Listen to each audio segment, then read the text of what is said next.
City of Stevens Point Public Policy and General Government Committee meeting, recorded October 15, 2025. It is 6:28. I will call to order the meeting of Public Policy and General Government. Clerk, would you please call roll? Keemer? Here. Burr? Here. Steinmetz? Here. Lang? Here. And Boozy. Here. All right, and we have quorum.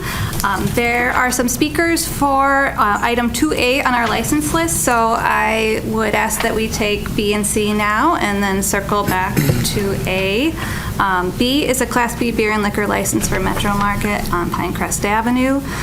And C is a reserve Class B beer and liquor license for Golden Curry at 1035 Main Street, next to the library where green tea used to be. Is there a motion or any questions from the committee? Oh, yes, sir. No. Oh, okay. Yeah. Move to approve. All right, we've got a motion by Burr. Second. A second by Steinmetz.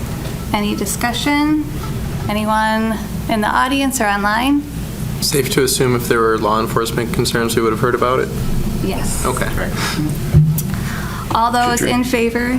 Yes, sir. I just want to say, because we've got this one and another one with new businesses opening downtown. It's great to see new businesses opening downtown and expanding downtown, so that's great. Do we have an opening date for Golden Curry? Does anyone know in the audience? I don't Alder know. Christensen? No? Okay, I was We'll get a looking- ribbon cutting notice soon, I I'm was sure. looking online. I didn't see an opening date in the window either. So, yeah, plug for a new business downtown on Main Street. We have a motion to approve items 2B and C. All those in favor, say aye. Aye. Any opposed? And that passes. Item 2A is a Class B beer and Class C license for Pointer's Pub at 1327 2nd Street, where the former Steve-O's was.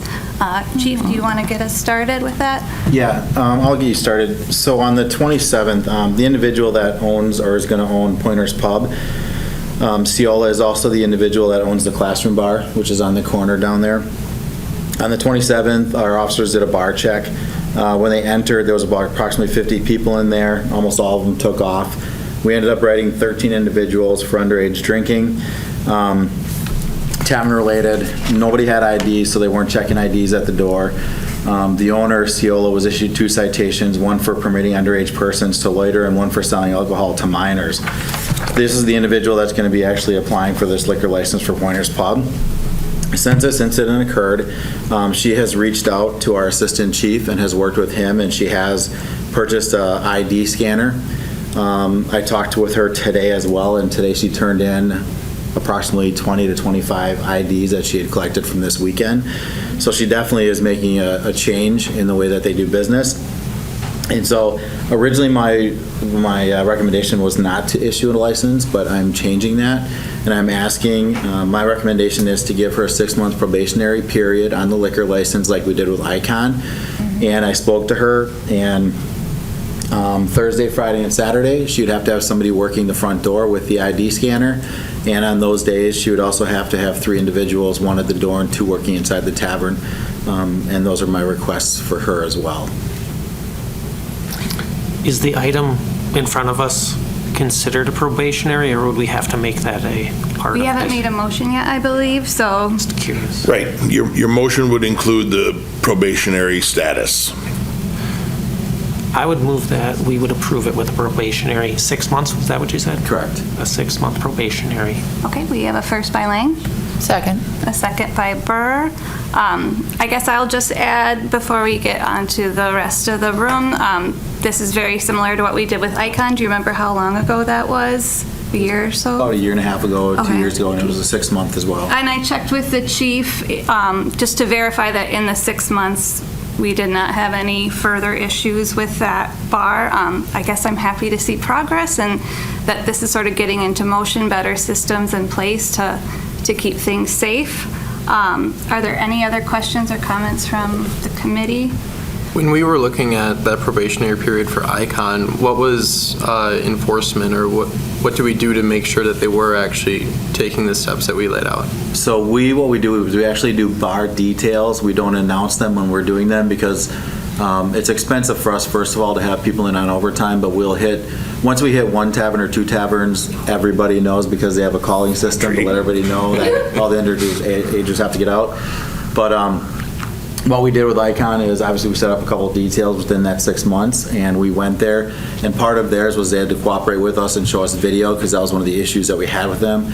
And every single time we hit them twice, and they cooperated with us, showed us video that they were checking IDs and that the individuals did have fakes when they were going in.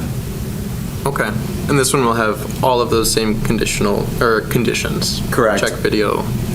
I don't even know if she has video there or not, but yes. Okay. She's been very cooperative since this occurred and reached out to law enforcement. And again, like I said, she brought in several IDs today, too, to show me that she's made a change. Okay. For those that couldn't hear, the applicant acknowledged that they do have video. There's no microphones out there, so they can't hear you. Anyone else on the committee? Comments, questions? Anyone in the audience who would like to speak? Okay, anyone online? Mark's coming. Oh, Mark's coming, sorry. Chair Christensen. Yeah, Mark Christensen, District 1. The one thing I would advise, last time we did this for Icon, we did include the conditions as part of the motion as well. So I think in addition, the committee might want to consider adding that onto the motion. All right, would we need to just, I don't know, is Logan in the overflow room? he's not. He's not? I don't know that the license itself can have conditions, but the condition would be that you review it in 6 months, and then PD would offer their recommendation. Mark would maybe know a little bit better if we did put those conditions in the motion. I don't think it can hurt anything, but they wouldn't be Sure. conditions necessarily of the license. The licenses are issued through the state. Right, Okay. right. And So if there was any question at council, we could reaffirm Sure. at that time. we certainly could, but I think Okay. PD's recommendation at the end of 6 months is going to be your decision maker. Okay.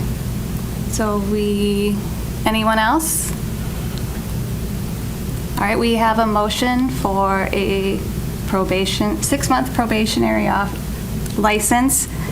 Chief, just for the record, you want to state those Yes, conditions that you were going to hold her to? Yes, that there'd be somebody working the front door, checking IDs with the scanner on Thursdays, Fridays, and Saturdays, and that there'd be 3 individuals working, 1 working the door, 2 working inside the tavern, and then obviously being cooperative with law enforcement. Okay. All right, all those in favor, please say aye. Aye. Any opposed? And that passes unanimously. So we are moving on from our license list. We are on to request to hold events and street closings. We have 1 recurring event, 1 new event. A is the holiday parade on November 20th, which I believe is a Thursday this Thursday, year? yes. All right, for Thanksgiving. And then we have Go With Your Gut 5K, a new event in the business park on April 25th. Are there any concerns from law enforcement? No issues. Okay.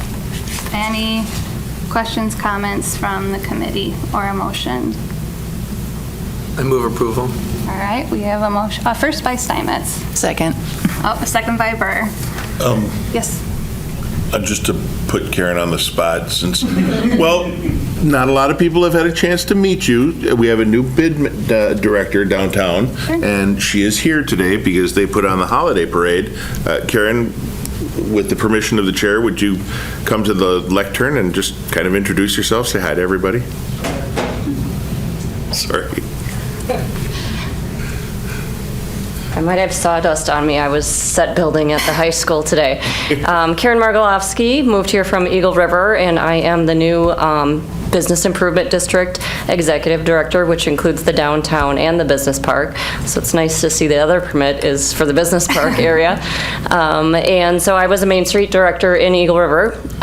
We were the Main Street of the Year this last year. And so we did a lot of initiatives and did a lot of grant writing and received a lot of grants into the city. So I am excited to be here and learn what the needs are of this community and the downtown and the business park, and hope that I can assist with the skills I've learned over the last few years. So yeah. All right, thank you very much. All right, do we have a motion? Yes, we have a motion to approve our events. Anyone else wishing to speak on these events in the audience or online? All right, all those in favor of approval, please say aye. Aye. Any noes or abstentions? And that passes unanimously. And our final item, number 4, is a discussion with possible action on use of common council miscellaneous funds. And there is a memo in our packet. This is sort of in tangent with another item on the Finance Committee that later this evening, Finance will discuss the actual budget, but I think what Clerk Pagel was sort of outlining it here is kind of clearing up and creating some formal guidance as to what this fund should be used for. And she did give us, I asked for a 5-year history, so thank you for the Finance Department and Clerk for giving that, kind of showing what was budgeted and what was spent. Clerk, is there anything you want to add in addition? No, really, it's just to get some direction as far as, make some transparency so that everyone decides what the money is used for, rather than us deciding for you. I don't budget that, the Finance Department does. So, who should approve it? Should it be Finance because they budget it? We don't know what your direction would be, so. Okay. And yeah, I guess just to point out, it's clear that the full budget of $5,700 in the past and now $5,100 has not been spent. However, I believe typically only 1 or 2 alders is typically from year to year spending money in this account. So if each alder is spending $1,000 or $800, there wouldn't be enough. So I think some of the question had to do with equity. Do we want to, divide it equally among 11? At the same time, not every alder is going to have the time or inclination to publish a print newsletter. So I guess I can see pros and cons either way. So I guess at this point, we're not looking to necessarily take action, just sort of start a conversation about how this fund should be used. So, yes? I'm just kind of curious, because this is a thing that occurred the first few weeks after I got elected. I was speaking with some of the veterans down at the park, at Admiral Grant Park, and they were telling me about how the flags that were there at the monument, let's call it, were in a state of disrepair, and they wanted to get new flags. And I was wondering, is that an appropriate kind of use of these funds? If they're not used, could I, as the alder, go, hey, get some flags that were flown over the Capitol to put up in our parks? Is that a... from what I understand, and I would defer to the comptroller, typically when the funds aren't spent, they roll over to the general fund, but I'll let him more accurately detail and describe that.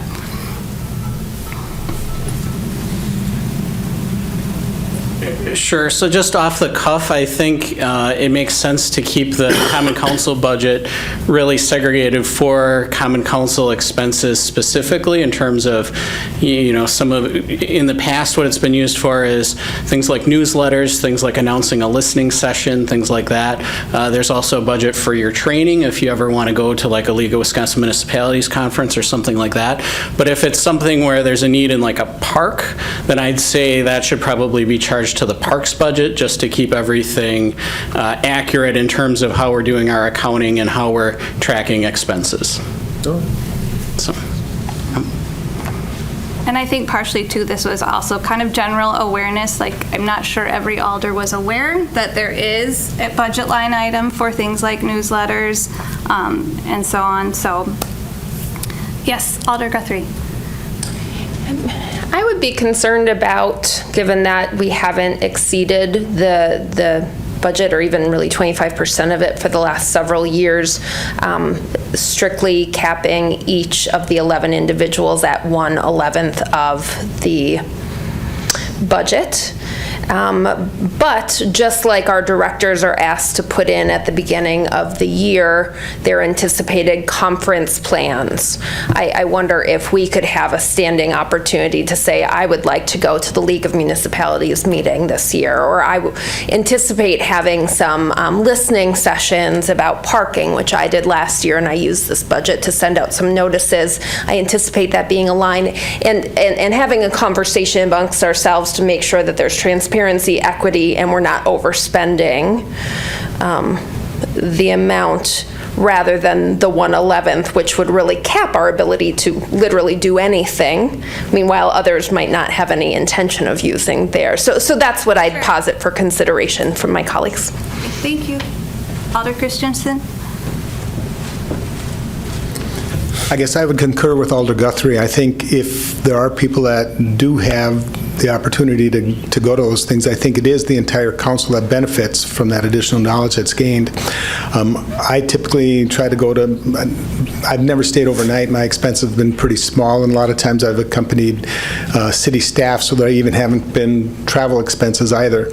But, and I don't have another training coming up till tomorrow.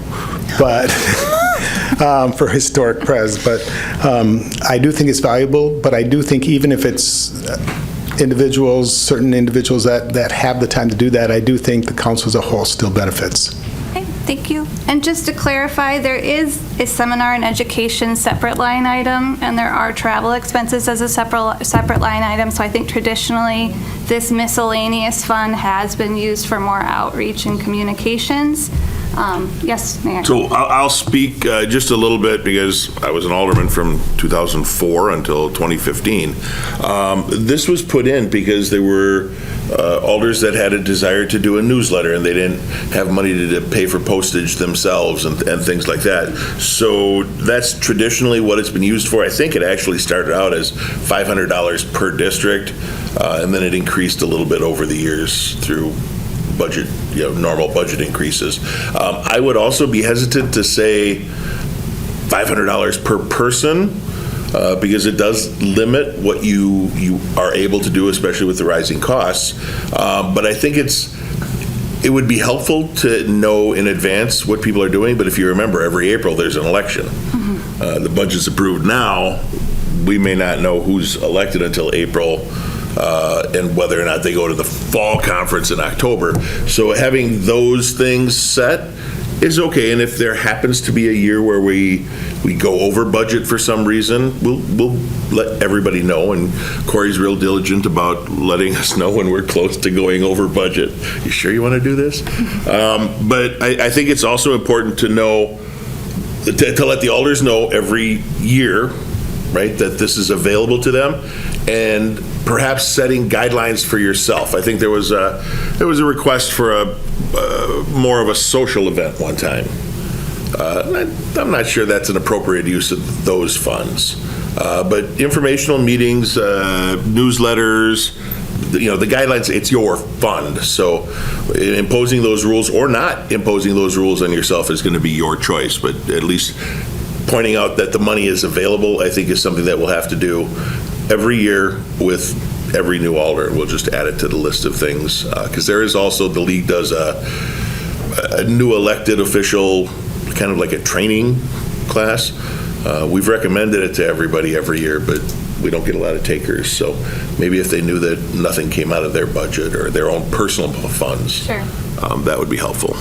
Alder Bucy and then Christensen. Yeah, I guess just bringing it up in the context of this is a miscellaneous fund, but it sounds like there are additional funds for, say, travel, or maybe kind of taking that in just a zoom out context and saying, being able to see everything together. Because I mean, I guess for my purposes, seeing this, I would say this is a travel fund too. I would look at this as being an all-encompassing fund by the name of it in and of itself. So I don't know if adding some sort of label to, and I know miscellaneous can be a catch-all, but if it's not designed to be a catch-all, maybe it is termed an outreach or something more akin to what it should be. Sure. All right, Alder Christensen. Just one thing that you could do too is ask the alders that do expend over a certain amount to make sure to give some type of a report to an appropriate committee, and they could choose which one. Then that way, too, there's some accountability, and people know what that money's being spent on. All right, yes, Diamonds.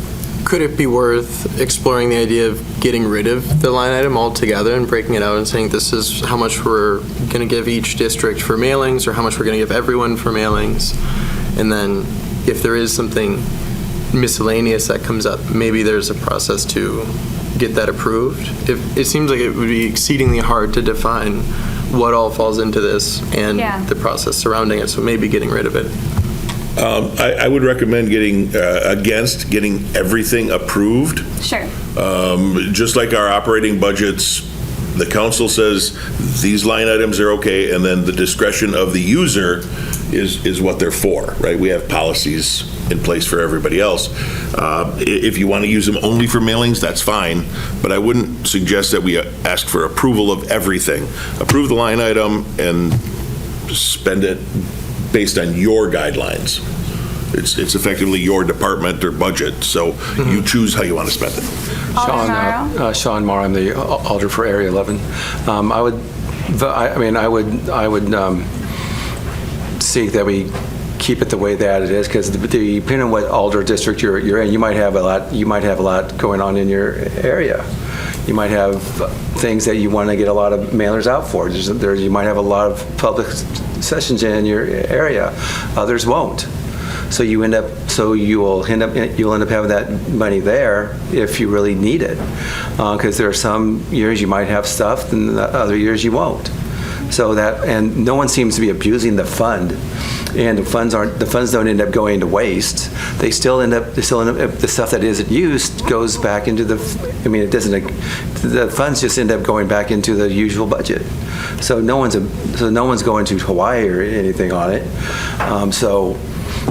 Hadn't thought of that. Note the mayor's expression on that.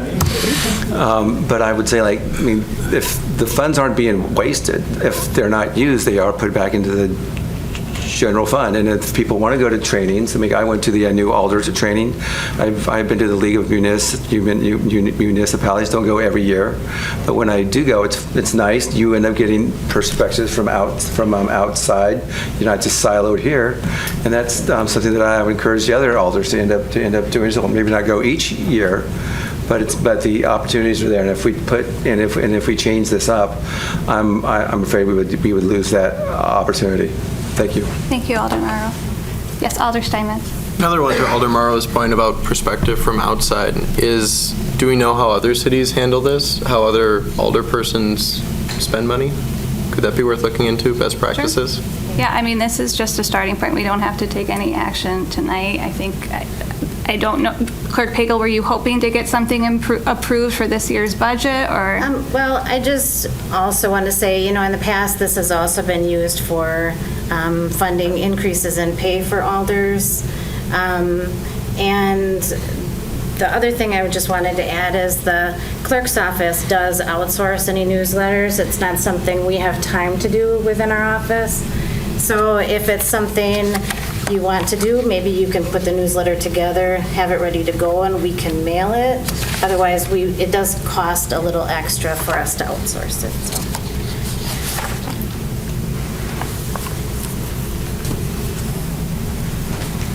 Alder Kneebone. Yeah, District 7 Alder. I've used it once for a mailing, but I tend to rely on the department's public information mailings and the Notify Me and the city website for things like the zoning rewrite and the comprehensive plan. I feel like they do a pretty good job of getting things out. I have taken advantage of the travel fund to go to the League of Municipalities conference. I think that is definitely a good use of funds for the outreach and the education, the contacts you make. So I think that's an important fund to continue. Questions about who should decide, I would tend to give it to the Comptroller Treasurer's Office, because they tend to really understand the ins and outs of how the funds work, and that would take a little bit of heat off the clerk's office to have to decide. I could do with a lot less than $5,000 in that miscellaneous expenses fund, as long as the travel fund is there for people to attend the league conference, because that's definitely worthwhile. So, but I think let's if we need to get the funds approved by someone, I would say let the finance folks do it rather than the clerk's office. So, thanks. Alder Guthrie? I don't think that the staff or other elected officials need to be in a position to approve such a minor expense that an alder wants to utilize from this miscellaneous fund. We're talking about $1,000 a year total every year, right? But rather that if any elected official or staff thinks that a fund is being abused or misused, certainly they should put that forward to an appropriate authority such as the elected attorney for the city for consideration. But anything that doesn't meet that criteria should simply go through.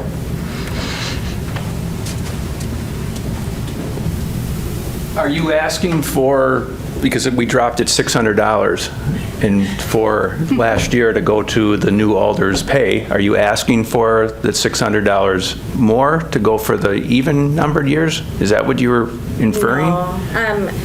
Basically, I just wanted everyone to know the fund is, or the money is there for you guys to spend, but there's not enough for you to spend it if you all wanted to spend money out of that. You know, Yeah, hopefully all budgets are used at 20% like this one was. We're spending a lot of time on something that we're doing pretty well on. So just wondering. Okay. All right, yes, I mean, typically this has been first come, first serve. I guess sort of what I heard Alder Guthrie say, which might be more useful to your office, is if, we have elections every April, come May, the alders submit proposals to you. If they plan to do a newsletter, that way you have a sense, with a budget of how much they expect to spend. That way you can say, yes, we're going to stay within our $5,000 if that's what approved. If we have $10,000 of requests, which again I doubt is going to happen, that's an alert that maybe that's not going to work. So again, that's one option. I guess I would just, I don't know, if you want to come back with an actual draft. Do we need an actual draft policy on this? I mean, if everyone is fine, if it's first come, first serve, then I'm fine with that, as long as I know it. Okay. Is there enough comfort with that for anyone to make a motion, or do we want to examine this further? That way. Right. Seems to be going down just fine with first come, first serve. All right, so is that a motion, Alder Lane? Just for clarity, you don't need a motion if you're not changing anything. Okay, all right. If you're not going to change anything, you are fine as is. All right, anything from anyone else? All right, well, that was our final item. And with that, we are adjourned at 6:56.